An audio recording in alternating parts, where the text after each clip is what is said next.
Halo semua, bagaimana kabar kalian? Langsung saja kita lanjutkan video alur cerita manhwa yang berjudul Tales Demon and God. Melanjutkan cerita sebelumnya, di mana Nili dan Lupiao datang ke klan Gu untuk menyembuhkan Gulan. Gube mengantarkan Nili dan Lupiao menemui kakaknya. Gulan menanyakan, siapa yang Gube bawa? Gube memperkenalkan bahwa mereka adalah teman sekelasnya. Lupiao yang melihat Gulan bergumam, padahal Gulan masih muda, tapi nasibnya sudah seperti ini. Dunia benar-benar tidak adil. Nili terus mengamati Gulan. Gulan juga terdiam melihat Nili. Lupiao berkata ke Nili, sepertinya Gulan tidak senang kalau dia diperhatikan seperti itu.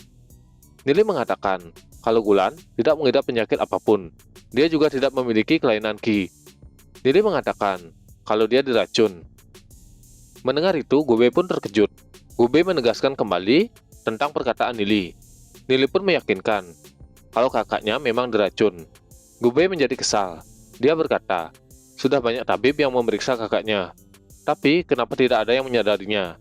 Nili mengatakan, itu karena racun tersebut ditambah dengan tanaman merah apex. Saat tanaman ini dicampur dengan buah ular, dia akan menjadi racun yang tidak dapat dideteksi. Setelah mengkonsumsi racun ini, meridian si pengguna akan menutup dan kultivasinya akan tertahan. Bahkan si korban pun tidak menyadari kalau dirinya sudah diracun. Mendengar penjelasan Nili, Gulan hanya terdiam. Nili menanyakan, apakah diagnosanya benar? Gube memegang tangan Nili, kemudian menanyakan, apakah racunnya bisa disembuhkan? Bagaimana caranya mereka bisa menyembuhkannya? Nili menyuruh Gube tenang, kakaknya sudah lama seperti ini. Jadi Nili yakin kalau Gube bisa sedikit bersabar menunggu. Sebelum Nili kesini, Nili berpikir kalau Gulan mengidap penyakit biasa, jadi Nili mengira bisa menyembuhkannya dengan mudah. Tapi setelah melihatnya, Nili yakin kalau dia sudah diracun. Racun ini juga sangat berbahaya. Gube meminta Nili memikirkan cara menyembuhkannya. Selama Nili bisa menyembuhkan kakaknya, Gube akan menganggap itu hutang budi. Gube mengatakan kalau kakaknya sangat menyayanginya. Gube tidak ingin kehilangan kakaknya. Nili bergumam, walaupun Nili tidak bisa menyembuhkannya, tapi kakaknya masih bisa hidup selama 200 tahun. Nili mengatakan kalau dia di sini untuk menjalankan misi. Yang Nili mau adalah imbalan yang sudah dijanjikan. Justru yang Nili khawatirkan, apakah di sini benar-benar aman? Kalau sampai ada orang yang tahu kalau Nili bisa menyembuhkan racun tersebut, dan mereka malah mengirim banyak orang untuk meracuninya lagi. Gulan mengatakan kalau Nili tidak perlu khawatir. Dia sudah mengetahui siapa musuhnya. Selama Nili bisa menyembuhkannya, mereka akan menjaga rahasianya. Gulan akan membuat musuhnya percaya bahwa dia masih cacat. Mendengar perkataan Gulan, Nili pun akan mengobatinya. Dari yang Nili lihat, Gulan sudah diracuni kurang lebih selama 3 tahun. Kalau obat yang Nili gunakan terlalu kuat, dia khawatir meridiannya bakalan tidak bisa menahan. Nili pun menulis resep obat dan menyuruh meminumnya setiap hari. Begitu racunnya sudah melemah, Nili baru bisa mengobatinya.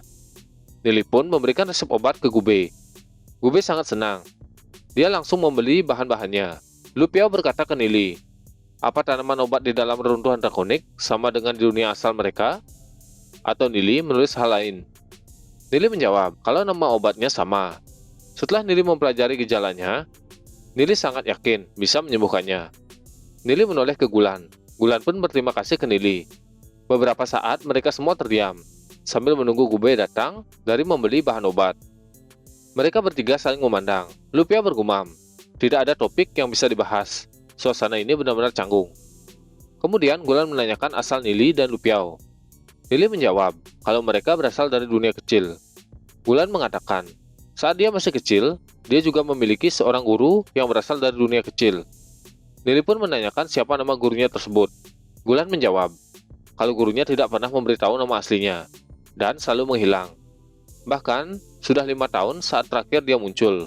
Bahkan, Gulan tidak tahu kemana gurunya pergi, dan kapan beliau kembali. Kalau tidak, kemungkinan Gulan tidak akan menjadi seperti ini.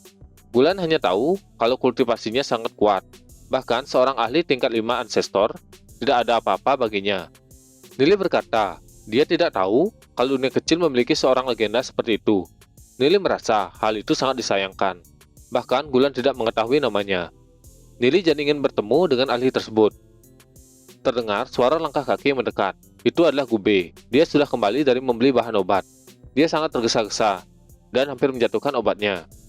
Gube segera memberikan obat tersebut kepada kakaknya. Kakaknya tersenyum, kemudian meminum obat tersebut. Gube menanyakan, siapa yang melempar nampan di sini? Gube tidak ingat, saat terburu-buru memberikan obat kepada kakaknya, dia melemparkan nampan tersebut. Gulan sudah menghabiskan obatnya dan berterima kasih ke Gube. Gube menanyakan bagaimana perasaan kakaknya setelah meminum obat tersebut. Gulan menenangkan pikirannya dan menarik napas. Dia mencoba merasakan perubahan yang terjadi. Kemudian memejamkan matanya. Mereka bertiga memperhatikan Gulan. Kemudian Gulan membuka matanya. Dia merasa kalau obatnya memang berkhasiat. Mendengar itu, Gube menjadi bahagia. Gulan sudah bisa merasakan perubahan pada meridiannya. Kemudian dia berterima kasih kepada Nili. Nili merasa senang kalau bisa membantu. Kemudian Nili menyuruh Gulan meminum obat tersebut selama 1 bulan. Setelah 1 bulan, Nili akan memberikan resep lain. Nili menjamin kalau penyakitnya akan sembuh. Mendengar kata-kata Nili, Gube sangat bersyukur, kemudian berterima kasih atas bantuan Nili, dan memberikan imbalan kepada Nili. Kalau Nili perlu bantuan, Gube akan membantu sebisanya. Nili bergumam, dia melihat 1.500 batu spiritual di dalam cincin penyimpanan. Kemudian Nili berkata, misi yang dipasang menyebutkan kalau imbalannya hanya 1.000 batu spiritual. Tapi, Nili belum sepenuhnya menyembuhkan penyakit Nona Gulan. Nili hanya mengambil 500 batu spiritual. Begitu sudah sembuh, Nili akan mengambil sisanya. Nili melemparkan cincinnya ke Gube. Gube termenung, kemudian tersenyum. Dia berkata kepada Nili dan Lupiao, mulai sekarang, mereka adalah saudara. Lupiao mengatakan, apakah sebelumnya Gube tidak menganggapnya seperti saudara? Gube berkata kalau dia tidak bermaksud seperti itu. Sebelumnya, mereka cuma saudara seperjuangan. Kalau sekarang, mereka adalah saudara kandung. Gulan yang melihat hal itu pun tertawa. Kemudian, Nili menyuruh Gube menjaga kakaknya. Mereka berdua akan pamit pulang. Dan kedepannya, terutama soal makanan. Pastikan, Gube lebih berhati-hati. Gube pun mengerti maksud perkataan Nili. Mereka pun pergi dan mengucapkan kalau mereka akan bertemu 3 hari lagi di sekolah. Kakaknya bertanya ke Gube, bagaimana dia bisa bertemu dengan teman-temannya itu. Gube mengatakan kalau mereka adalah teman sekelasnya. Mereka adalah murid baru. Mereka berdua adalah jenius yang memiliki akar spiritual langit, terutama Nili. Dia memiliki akar spiritual langit tingkat 8. Mereka juga baru bertemu hari ini. Tapi Gube tidak menyangka kalau Nili sangat berpengetahuan soal pengobatan.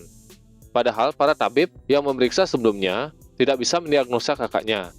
Tapi, hanya dengan melihat saja, dia sudah langsung tahu penyebabnya. Dia betul-betul hebat. Gulan menegaskan, akar spiritual langit tingkat 8 ya? Sampai bisa memahami pengetahuan pengobatan, serta memiliki bakat yang luar biasa di usia semuda itu. Akan setinggi apa masa depannya nanti? Lupiao berkata ke Nili, Gube memberikan banyak batu spiritual, tapi kenapa Nili tidak menerimanya? Ternyata, Nili bisa rendah hati juga.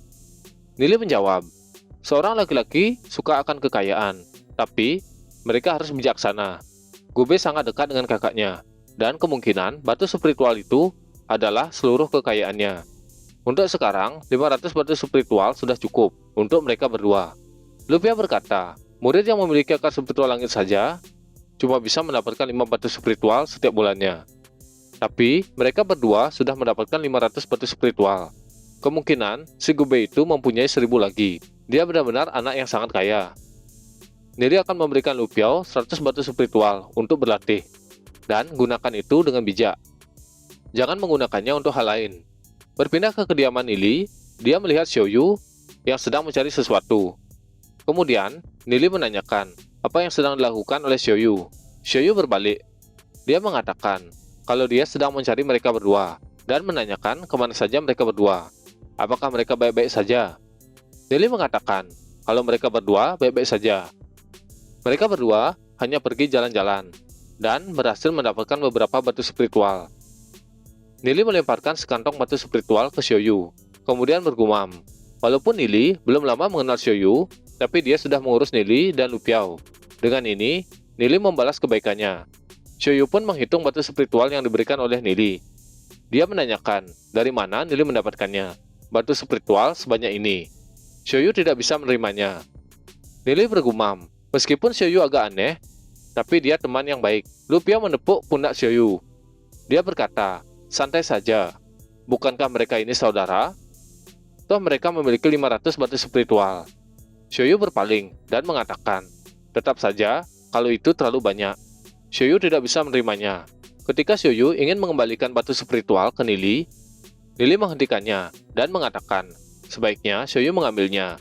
Toh juga, Xiaoyu sempat memberikan Nili dan Lu Piao batu spiritual. Mereka berdua sedikit berdebat. Nili mengatakan kalau sekarang dia memiliki beberapa ratus batu spiritual dan memberikan Xiaoyu 50. Kalau Xiaoyu terus menolak niat baiknya, apa Xiaoyu masih menganggap mereka teman? Kalau tidak, Nili akan pindah dari tempat ini. Akhirnya, Xiaoyu pun menerimanya. Nili berkata kalau dia akan melanjutkan latihannya, kemudian bergegas masuk ke kamarnya. Begitu juga dengan Lu Piao. Di dalam kamar, terlihat Jindan yang sedang mengendus dan berguling-guling. Nili pun duduk. Dia bergumam. Sekarang dia sudah memiliki banyak batu spiritual dan akan memulai latihannya. Bagaimana kelanjutan ceritanya? Jadi kita akan lanjutkan pada video selanjutnya. Jangan lupa like, komen, dan subscribe. Terima kasih.